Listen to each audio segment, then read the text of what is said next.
আমাদের আজকের গল্প খড়কুটো। কলমে ছবি ব্যানার্জি। উর্মি ভাস্করের সামনে ভাতের থালাটা আনতেই ভাস্কর বলল, আজ কী রান্না করেছিস?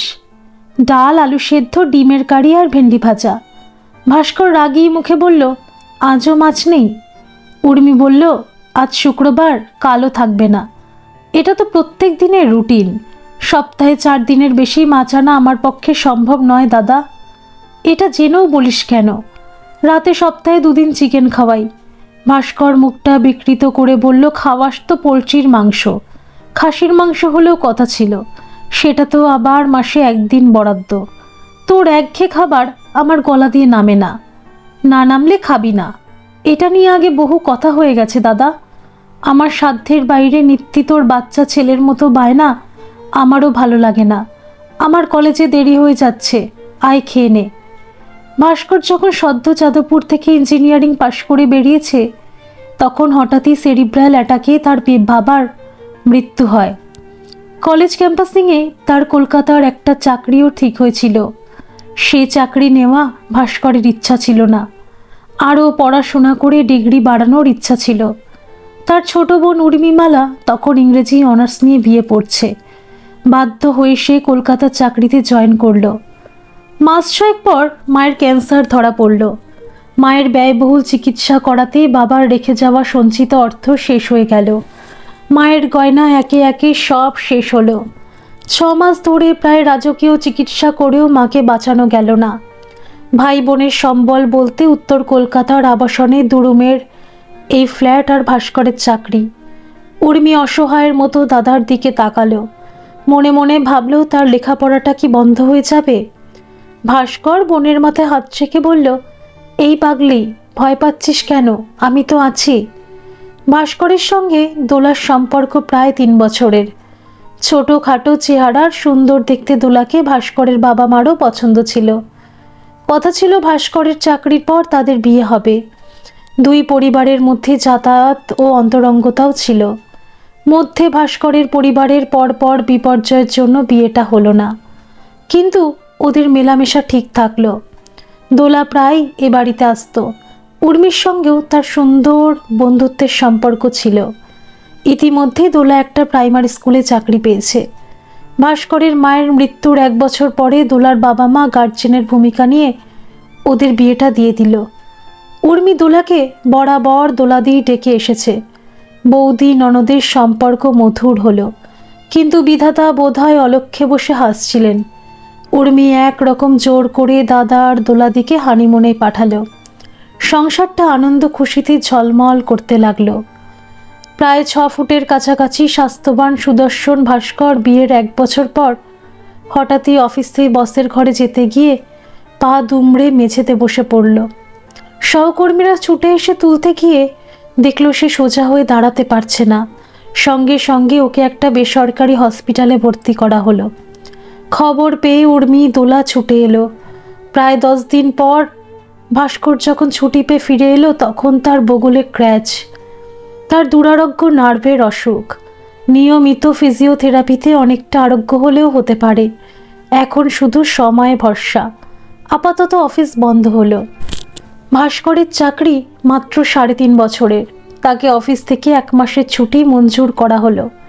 আস্তে আস্তে ভাস্করের একটা পা থেকে আরেকটা পা অ্যাটাক করলো। ক্রমে বাঁ হাতটাও অকেজো হয়ে গেল। গোটা শরীরের মধ্যে শুধু ডান হাতটা সচল থাকলো। দোলার বাবা মা পাশে দাঁড়ালো।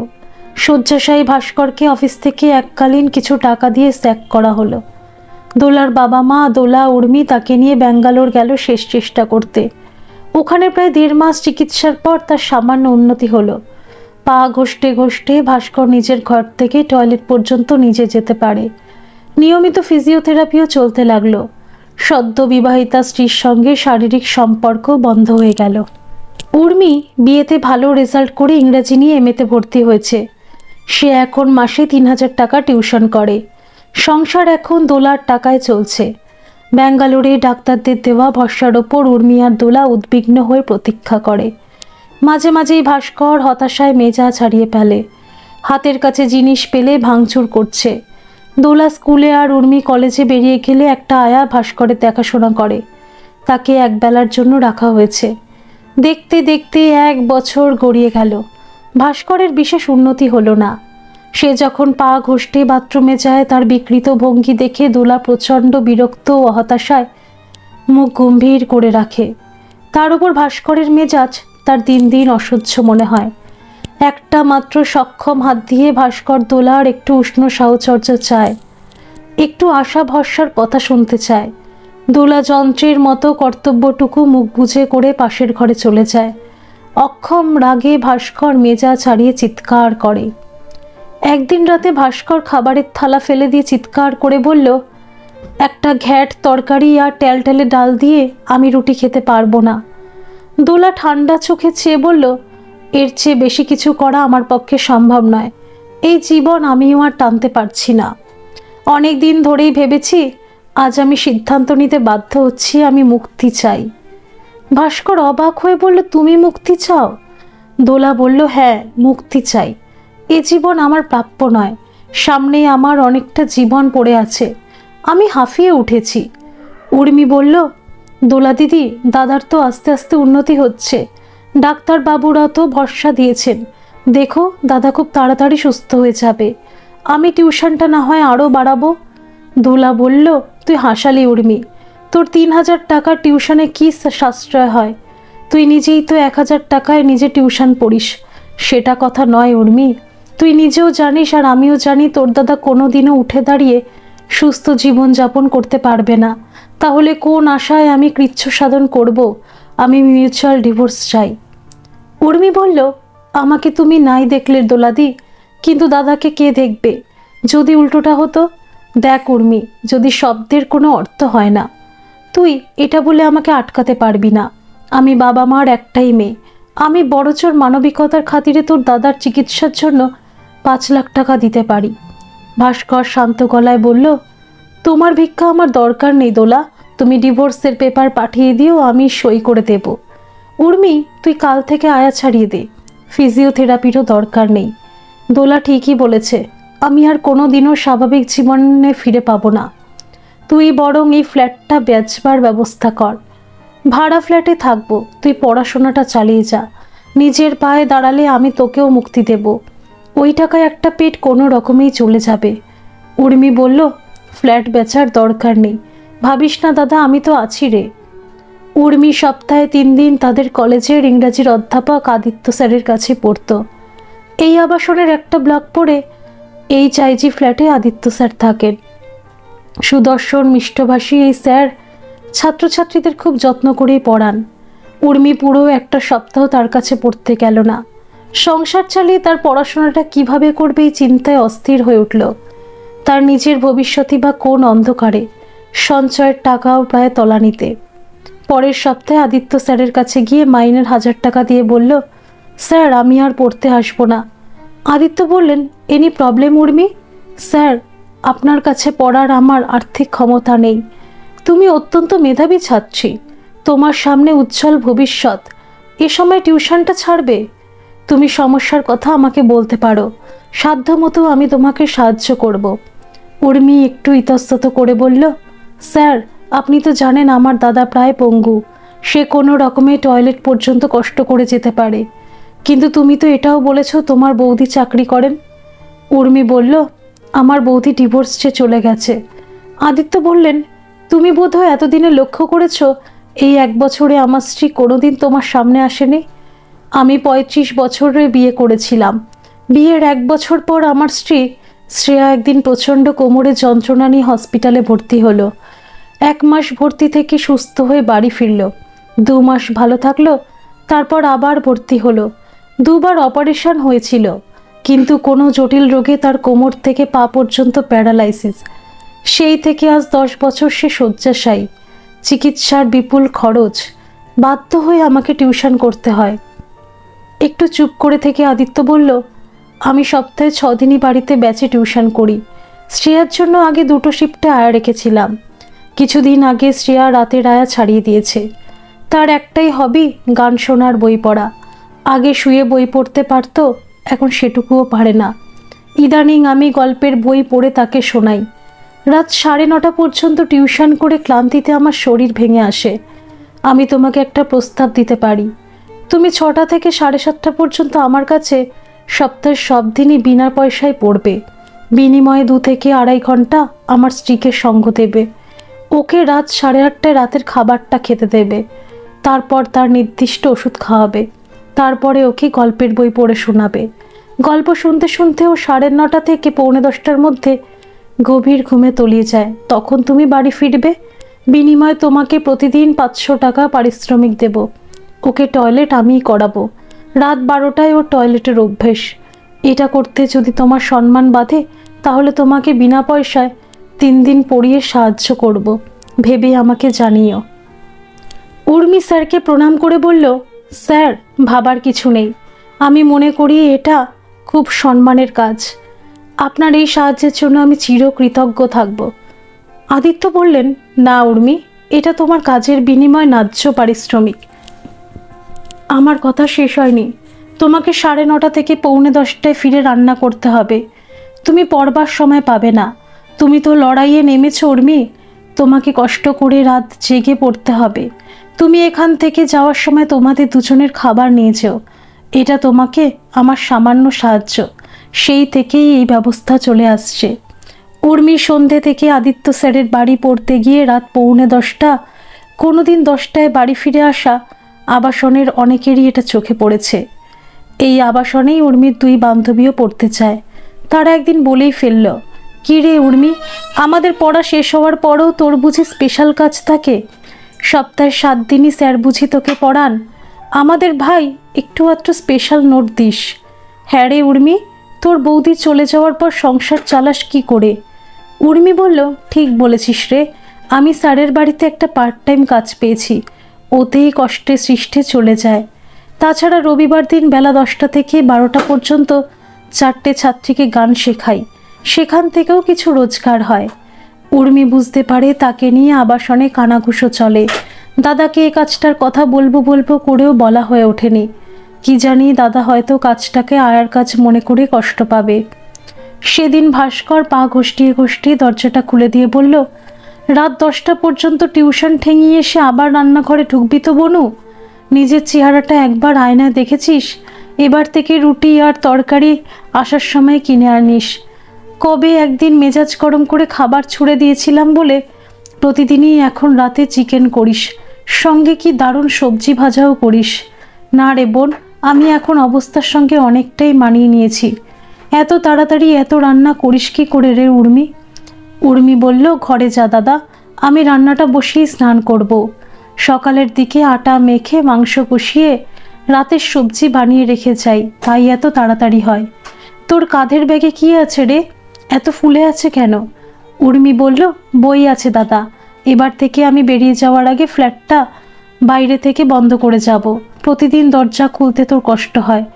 না রে, ওইটুকু তো আমি পারিই। আমার কষ্ট হয় না বোন।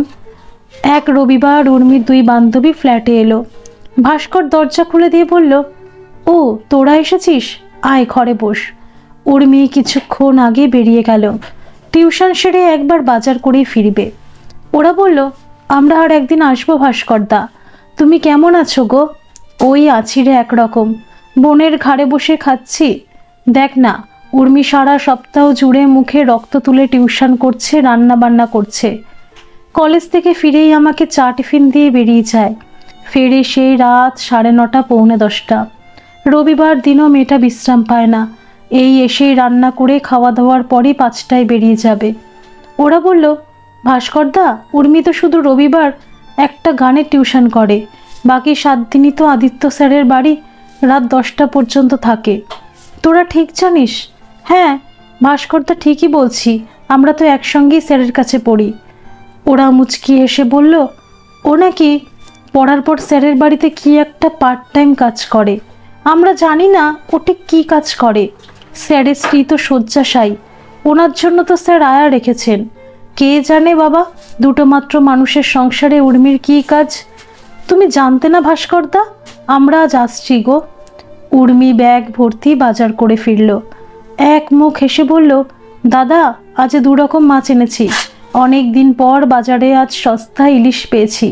তুই ইলিশ মাছ খেতে এত ভালোবাসিস, দামের জন্য কিনতেই পারি না। তোকে আজ 2 পিস ইলিশ ভেজে দেবো, কাল ভাপা ইলিশ করব। কিরে, কিছু বলছিস না যে?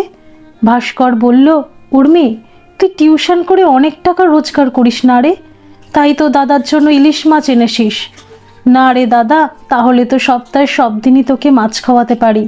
3-4 দিনের বেশি মাছ কেনার সামর্থ্য আমার নেই রে। তবে দেখিস দাদা, এমন দিন আমাদের থাকবে না। আমি ঠিক লেখাপড়া শেষ করে একটা চাকরি জোগাড় করে নেব, আর তুইও একদিন উঠে দাঁড়াবি ঠিক আগের মতো। উর্মি বিকেল 5টায় বেরিয়ে যাওয়ার আগে বলল, দাদা, আমি কি দরজাটা বাইরে থেকে বন্ধ করে দেব? না, দরকার নেই। সেদিন রাত 9:30টার পর উর্মি ফিরলে ভাস্কর গম্ভীর গলায় বলল, তোর ব্যাগে কি আছে? উর্মি বলল, আজ থেকেই তোর কথা মতো রুটি মাংস কিনে আনলাম। তুই বস দাদা, আমি স্নান সেরে খাবারটা গরম করে আনছি। উর্মি কাচের প্লেটে রুটি মাংস সবজি গুছিয়ে এনে ভাস্করের খাট সংলগ্ন টেবিলে দিয়ে চেয়ারে বসলো। বলল, খেয়ে নে দাদা। ভাস্কর বলল, তার আগে তুই বল, প্রতিদিন রাত 10টা পর্যন্ত তুই কোথায় থাকিস? তোর আজ কি হলো দাদা? তুই তো জানিস আমি টিউশন করি। এত বড় মিথ্যা বলতে তোর মুখে বাঁধলো না? ছি ছি, তোর পাপের পয়সায় আমাকে খাওয়াস? সামান্য টাকা আর ভালো মন্দ খাবারের জন্য তুই নিজেকে পাকে ডোবালি? তুই একটা নষ্ট মেয়ে। তোর পাপের অন্ন আমাকে দিনের পর দিন খাওয়াচ্ছিস। বলেই প্লেট সমেত সব খাবার উর্মির মুখে ছুঁড়ে মারল। চোট পেয়ে উর্মির কপাল কেটে গেল। উর্মি মুখ নিচু করে ভাঙা প্লেটের টুকরোগুলো কুড়িয়ে নিয়ে চলে গেল। বাথরুম থেকে বেরিয়ে এসে সোফার এক কোণে বসে থাকলো। ভাস্কর পা ঘষটিয়ে বোনের কাছে গিয়ে ঠাস ঠাস করে চড় মারতে মারতে বলল, বল বল হতচ্ছাড়ি, বাপের বয়সী একটা লোকের সঙ্গে কেন অবৈধ সম্পর্কে জড়ালি? কেন একজন অসুস্থ মহিলার সুখের ঘর ভাঙলি? তোর শিক্ষা দীক্ষা ন্যায় নীতি সব ভুলে গেলি? কেন তোর বন্ধুরা তোকে নিয়ে রসালো আলোচনা করে? কেন তোর নাম করে ব্যঙ্গের হাসি হাসে? উর্মি বলল, তুই যখন বিশ্বাস করেই নিয়েছিস আমি নষ্ট মেয়ে, তখন আমি যা বলবো তুই বিশ্বাস করবি না। তবু তোকে বলতেই হবে। আমি শুনতে চাই তুই নিজের হয়ে কি সাফাই গাইতে চাস। ভাস্কর বলল, বল উর্মি, চুপ করে থাকিস না। উর্মি বলল, আমি কোনো অন্যায় অবৈধ কাজ করিনি দাদা। এই কাজটার কথা তোকে আগে বললে তুই কাজটা আয়ার কাজ বলে করতে দিতিস না। আদিত্য স্যার আমার কাছে দেবতুল্য একটা মানুষ। তুই আমাকে এই ফ্ল্যাট বেচবার কথা বলেছিলিস। আমাকে নিরুপায় হয়ে হয়তো সেই সিদ্ধান্তই নিতে হতো। মাথার ওপর ছাদটাই আমাদের শেষ সম্বল ছিল। আমি স্যারের কাছে আর পড়তে যাব না ঠিক করেই ছিলাম। উনি আমার সমস্যার কথা জানতে চেয়েছিলেন। সমস্যার কথা শুনে আমাকে পার্ট টাইম 2.5 ঘন্টা থেকে 3 ঘন্টা তার শয্যাশায়ী স্ত্রীর কিছু কাজের দায়িত্ব দিয়েছিলেন। বিনিময়ে পার ডে 500 টাকা আর বিনা পয়সায় আমাকে পড়াবেন বলেছিলেন। বাড়ি ফিরে আমি রান্না করে পড়ার সময় পাবো না বলে উনি দয়া করে রাতের দুজনের খাবারটাও দিতেন। আজকের যুগে এই মহানুভবতা কজন দেখাতে পারে? শুধুমাত্র তার দয়া আমাদের মাথার ওপরেই ছাদটা আজও বেঁচে আছে। উর্মি একটু দম নিয়ে বলল, একবার ভেবে দেখতো দাদা, তোর এই অবস্থা দেখো তোর ভালোবেসে বিয়ে করা স্ত্রী তোকে ছেড়ে যেতে দুবার ভাবেনি। স্যার তার 10 বছরের শয্যাশায়ী স্ত্রীকে এখনও বুক দিয়ে আগলে রেখেছেন। মাত্র 15,000 টাকায় আমি কায়ে ক্লেশে সংসার চালিয়ে যাচ্ছি। কতদিন হয়ে গেল নিজের জন্য একটা পোশাক কিনিনি। আমি সপ্তাহে 7 দিনই নিরামিষ খাই, 4 দিন মাছ তোকে খাওয়াই। তোকে বাটি ভর্তি মাংস দিয়ে নিজে শুধু ঝোল সবজি রুটি খাই। ইউনিভার্সিটিতে টিফিনে শুধু চা বিস্কুট খাই, হেঁটে বাড়ি ফিরি। সেই টাকায় তোকে ফল কমপ্লান খাওয়াই। তুই কখনো খোঁজ নিয়েছিস? এত বড় বড় কথা তোর মুখে মানায় না দাদা। ভাস্কর বলল, তুই আমাকে খাওয়ার খোটা দিচ্ছিস? বাধ্য হয়ে দিলাম। তুই আমাকে কিছু বলবার সুযোগ না দিয়ে আমাকে নষ্ট মেয়ে যদি না বলতিস। আমি জানি তুই খিদে সহ্য করতে পারতিস না। আমার জন্য রাখা খাবারটা খেয়ে নে দাদা। ভাস্কর বলল, আমাকে ক্ষমা কর বোন, তোর বন্ধুদের তির্যক কথা শুনে আমি মাথা ঠিক রাখতে পারিনি। আয়, খাবারটা আমরা দুজনে ভাগ করে খাই। এরপর কোনো দিন তুই একা খাবি না। আমাকে কি এতটাই স্বার্থপর ভাবিস তুই? উর্মি ফার্স্ট ক্লাস পেয়ে এমএতে উত্তীর্ণ হলো। আদিত্য স্যারকে 1 প্যাকেট মিষ্টি একটা দামি কলম নিয়ে প্রণাম করতে গেল। আদিত্য উর্মির মাথায় হাত রেখে বললেন, তোমার পরিশ্রম সার্থক হয়েছে, কিন্তু তোমার লড়াই এখনও শেষ হয়নি। পরীক্ষার পড়া আর চাকরির জন্য পড়াতে আকাশ পাতাল ফারাক। তোমার পক্ষে ওই টাকা সম্বল করে কোচিংয়ে ভর্তি হওয়া সম্ভব নয়। তোমাকে চাকরির পরীক্ষার জন্য আমি তোমাকে তৈরি করব। 1 বছর নিজেকে তৈরি করে তুমি পরীক্ষায় বসবে। উর্মি বলল, আপনার কাছে আমার ঋণের বোঝা বেড়েই চলেছে স্যার। 1 বছর পর পরীক্ষায় বসে উর্মি সসম্মানে উত্তীর্ণ হলো। ভাইভাতে তার চাকরির লিস্টে নাম উঠল। উর্মি নিয়মিত স্যারের বাড়ি যায়। এক রবিবার উর্মি সন্ধ্যায় স্যারের বাড়ি গিয়ে অসময়ে তাকে পাশের ঘরে চাদর মুড়ি দিয়ে শুয়ে থাকতে দেখল। উর্মি তার স্ত্রীর ঘরে কিছুক্ষণ গল্প করে তাকে ওষুধ খাইয়ে গল্পের বই পড়ে ঘুম পাড়িয়ে স্যারকে বাড়ি ফেরার জন্য বলতে গেল। তখনও দেখল স্যার একইভাবেই শুয়ে আছে। কাছে এসে দুবার ডেকে সাড়া না পাওয়াতে কপালে আলতো করে হাত ছোঁয়াতেই দেখল তার গা জ্বরে পুড়ে যাচ্ছে। এই অবস্থায় স্যারকে ফেলে সে চলে যেতেও পারছে না।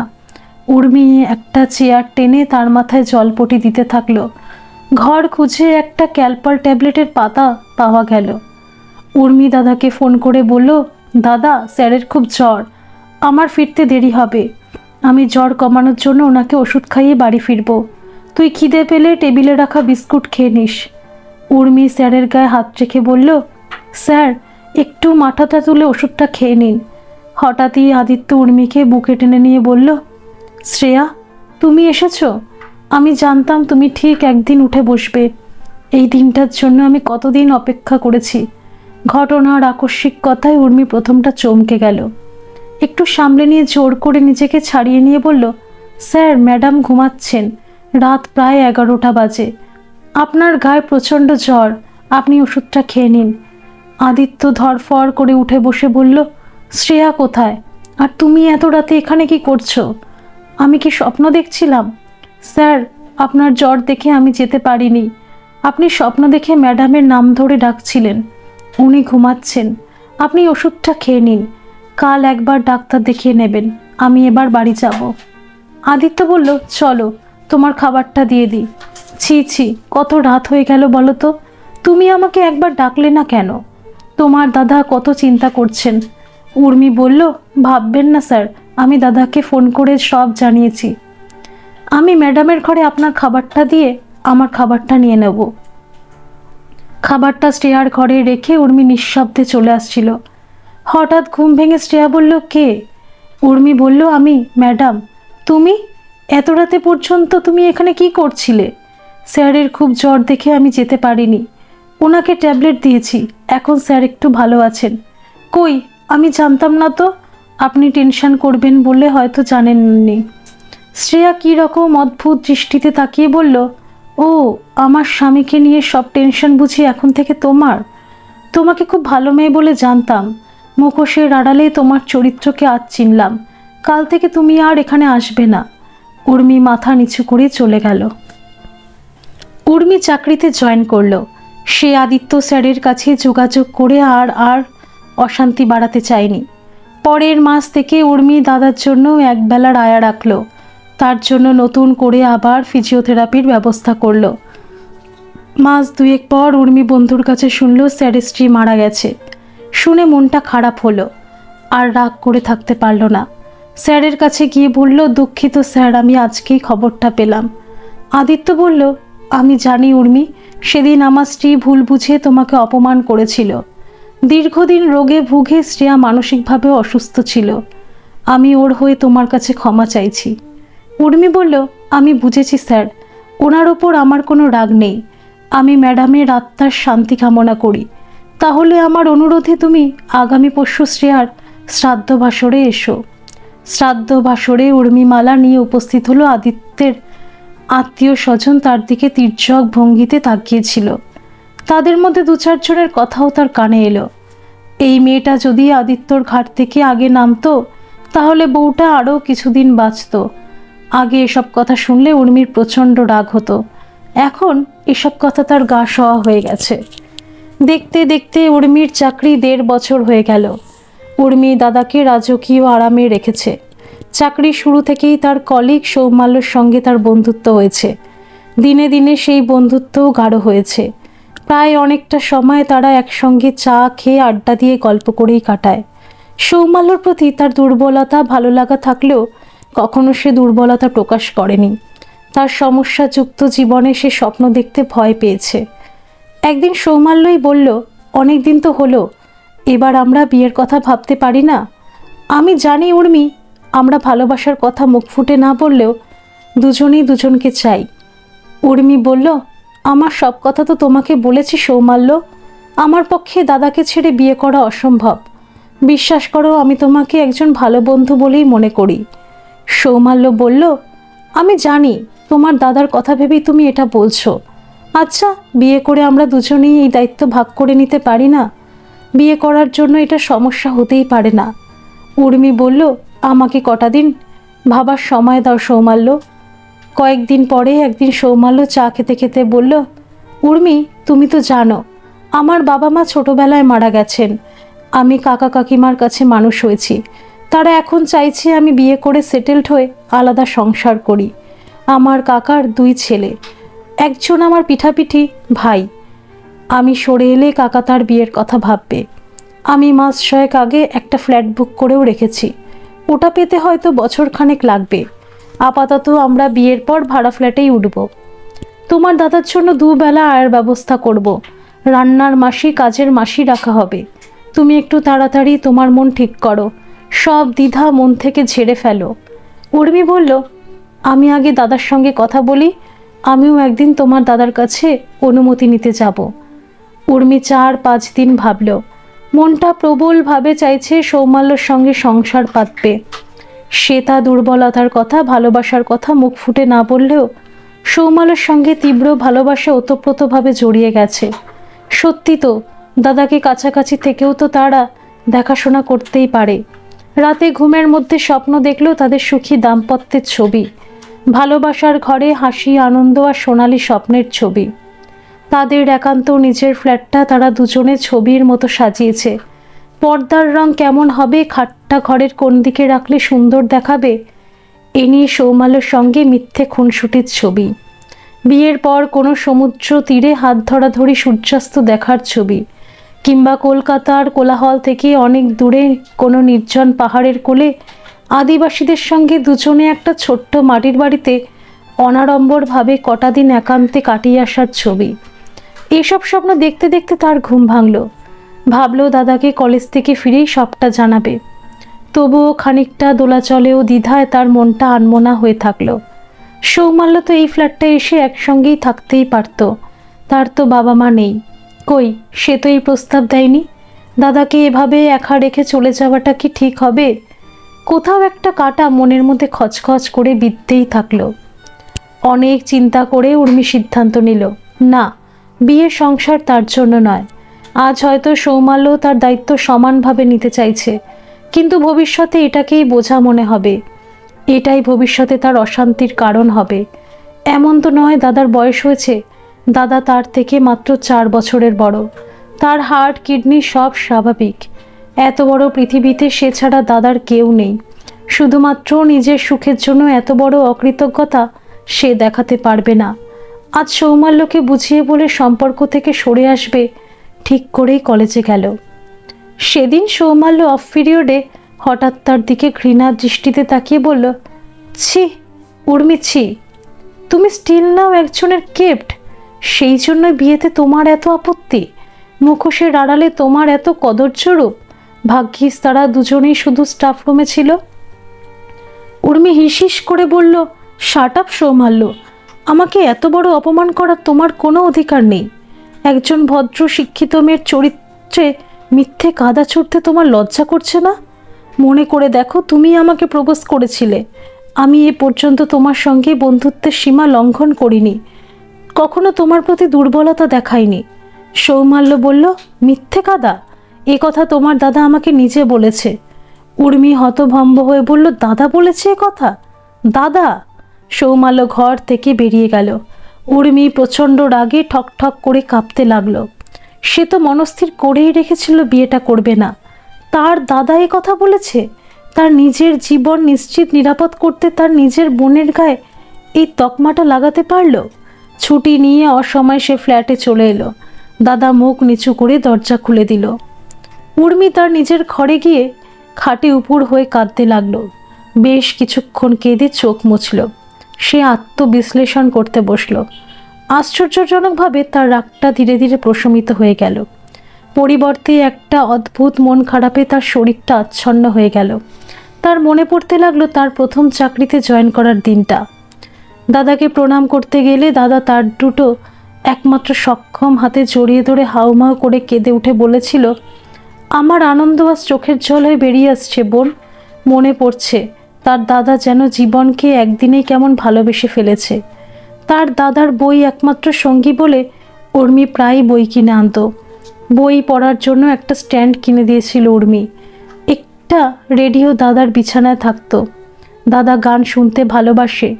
তার বাবা হঠাৎ মারা গেলে দাদা ঢাল হয়ে এই সংসারে দাঁড়িয়েছিল। মায়ের মৃত্যুর পরে তাকে বলেছিল, ভাবছিস কেন পাগলি, তোর দাদা তো আছে রে, তোর যত খুশি পড়াশোনা কর। ছোটবেলা থেকে এই দাদা তার সব শৌখিনতা মিটিয়েছে। সেই হাসি খুশি প্রাণবন্ত দাদা আস্তে আস্তে পঙ্গু অসহায় হয়ে গেল। তাকে আঁকড়ে ধরল। তার চাকরির জায়গা থেকে ফেরার অপেক্ষায় অধীর হয়ে অপেক্ষা করত। বাড়ি ফিরলেই তার মুখটা খুশিতে ঝলমল করে উঠত। খুঁটিয়ে সারা দিনের গল্প শুনতে চাইতো। কই, তার দাদার উপর তার রাগ হচ্ছে না তো? দাদা ইদানিং সৌমাল্যর গল্প করলে কেমন আনমনা হয়ে যেত। নিরাপত্তাহীনতায় কেমন ম্লান মুখে বসে থাকত। সৌমাল্যকে ফেরানোর জন্য দাদার কাছে হয়তো এটাই সহজ রাস্তা ছিল। তার বেঁচে থাকার একমাত্র খড়কুটোকে এভাবেই আঁকড়ে ধরতে চেয়েছিল। এত বড় মিথ্যেটা বলতে তার নিশ্চয়ই বুকটা ফেটে গিয়েছিল। সেও তো স্বার্থপরের মতো অসহায় দাদাটাকে ছেড়ে সৌমাল্যকে নিয়ে সংসার বাঁধার স্বপ্নও দেখেছিল। তার দাদা জানে, সে নিজেও জানে, কি কঠোর জীবন সংগ্রামের মধ্যে সৎ পথে থেকে সে আজ সম্মানের সঙ্গে প্রতিষ্ঠিত হয়েছে। এক জীবনে কারোর সব স্বপ্ন পূরণ হয় না, এটা একদিক দিয়ে ভালোই হয়েছে। ভবিষ্যতে তাকে যদি ঘর বাঁধতে হয় তাহলে কোনো উদার মানবিক ছেলেকেই বিয়ে করবে, যে এই ফ্ল্যাটে দাদাকে মেনে নিয়ে থাকতে চাইবে। না চাইলে সে বিয়েই করবে না। সৌমাল্যর আকর্ষণে থেকে সে হয়তো দুর্বল হয়ে পড়ত। এখন সৌমাল্য তাকে ঘৃণা করবে। মিথ্যে অপবাদের স্থায়িত্ব বেশি দিন থাকে না। এই মিথ্যে গসিপ আস্তে আস্তে থিতিয়ে যাবে। সে দাদাকে এটা নিয়ে একটাও কথা বলবে না। বাইরে অঝোর ধারায় বৃষ্টি শুরু হয়েছে। ইস, সন্ধে হয়ে এলো। কতক্ষণ তার দাদা একা আছে। উর্মি চা আর বেগুনি ভেজে নিয়ে দাদার ঘরে এলো। দাদা পাশ ফিরে ফুলে ফুলে কাঁদছে। উর্মি দাদার গায়ে হাত রেখে পরম মমতায় ডাকলো, এই দাদা ওঠ, দেখ বাইরে কেমন বৃষ্টি শুরু হয়েছে। তোর প্রিয় বেগুনি ভেজে আর চা নিয়ে এসেছি। ভাস্কর উঠে বসলে বলল, কাঁদছিস কেন রে পাগলা? আমি তো আছি রে। ভাস্কর কিছু বলতে গেলে উর্মি তার মুখে হাত চেপে বলল, একটা কথাও নয় দাদা, আজ আমরা ছোটবেলার অনেক গল্প করব দাদা। তারপর খিচুড়ি আর ডিমের অমলেট করে দুই ভাই বোনে একসঙ্গেই খাবো। ধন্যবাদ সকল বন্ধুরা। এই গল্পটি যদি আপনাদের ভালো লেগে থাকে তাহলে অবশ্যই একটা লাইক করে দেবেন, আর এই চ্যানেলে নতুন হয়ে থাকলে চ্যানেলটিকে সাবস্ক্রাইব করে আমার পাশে থাকবেন, আর পাশে থাকা বেল আইকনটিকে প্রেস করে দেবেন যাতে সমস্ত গল্পের নোটিফিকেশানগুলি সবার প্রথমে আপনাদের কাছে পৌঁছে যায়।